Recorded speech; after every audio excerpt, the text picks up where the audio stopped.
What's up, everyone? This is your boy, Jack Slater, the Comic Outlaw, coming to you live and loud from parts unknown. Now, I'm going to tell you one of my favorite subjects, one of my favorite movie genres, I should say, is horror. And now, you're probably going to ask what horror has to do with comic books, aside from the fact that comics make some damn good adaptations from the horror movies. Don't believe me? Check out Ash versus Freddy versus Jason. The Child's Play comic books, wonderful. A lot of good work. A lot of the Friday the 13th comic books, Nightmare on Elm Street. But I want to talk about a little known kind of franchise that some people may or may not have heard about called Puppet Master. Now, you're probably wondering why I would talk about this show. Well, let me tell you something. A horror movie is nothing but a supervillain movie. Or an anti-hero movie. So, But I'm going to go over my top 5 of these deadly little puppets. And if you've never seen the movies, go out and watch them. Classic 80s cheese. The movies do carry on. The storyline, the timeline kind of gets a little jumbled, but it's just a fun B-movie. It's a fun time. Fun time to watch these puppets just go apeshit and just kill everything in sight. They're good guys, bad guys. They fight Nazis. They fight psychics. Everything that you can think of is kind of rolled into this movie. So, I'm going to start with my top 5. Now, number 5, Tunneler. Tunneler is a little puppet with a drill on his head. As you can tell, he runs into people, drills right through them. Very cool, very deadly. Got to give it to Tunneler. Number 5. Now, another one that's kind of came out, Puppet Master 2, is Torch. Torch is kind of like this classic World War I Nazi helmet. Has a little blowtorch right here. Smokes your ass. And oh, yes, Tunneler appeared in number 1. Torch appeared number 2.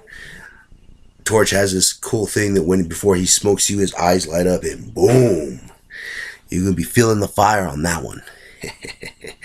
Alright. Now, number 3, Pinhead. Pinhead, just like you think, small puppet, big puppet, small head. Teeny tiny head, but big old hands. The muscle puppet of the group, you could say. The one that usually gets the dirty jobs done with bare hands. Like I said, Pinhead, one of the coolest, but not the coolest. Number 2 is Six Shooter. This malicious little puppet has 6 arms that fire little bullets out of them. Little cowboy bandana goes up when he's about to smoke your ass like a filly. And I love that little laugh he does. Right before he smokes you. Love that show so much. Now, the Puppet Master series has gone on for a while now. I think 11 movies. So it's definitely worth checking out. Personally, Part 3 is one of my favorites. But to each their own. Now, before I get to number 1, I would like to do a few honorable mentions. Because, your boy really loves the series. Now, there's one puppet. She's an evil puppet, Nazi puppet. She's called Bombshell. But any girl that has them explosive jubblies, that's just all kinds of awesome with me. And another one I like to mention is Decapitron. Decapitron's a puppet that can take his head off. He puts on this nice